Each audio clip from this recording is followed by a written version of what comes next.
அன்பான தேவனுடைய பிள்ளையே, கர்த்தருடைய வழியை அறிய வேண்டும் என்று சொன்னால் முதலாவது ஆண்டவருடைய சமூகத்தில் நீங்கள் காத்திருக்கணும். அல்லேலூயா. இன்டர்செக்ட் பண்ணுகிற வேற வழி நம்முடைய பாதைக்கு, நம்முடைய சிந்தனைக்கு வருதுன்னு சொன்னால் ஆண்டவர் வார்த்தை தந்ததுக்கு அப்புறமும் அதிகமான வழி தோன்றப்படுகிறது என்று சொன்னால் அன்பான தேவனுடைய பிள்ளையே, நாம் காத்து பொறுமையாய் ஆண்டவர்கிட்ட கேட்கணும். அல்லேலூயா, அல்லேலூயா. ஆண்டவர்கிட்ட கேட்காவிட்டால் நாம தேவன் காமிக்கிற வழியை அறிய முடியாது. அல்லேலூயா, அல்லேலூயா.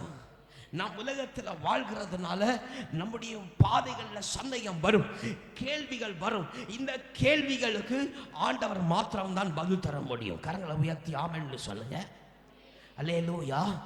அப்போ தேவன் தான் பதிலை தர வேண்டும் என்று சொன்னால் அன்பான தேவனுடைய பிள்ளைகள் பாதையை நீ அறிந்து கொள்ள வேண்டும் என்று சொன்னால் நீ கர்த்தரிடத்தில் கேட்கணும். அல்லேலூயா.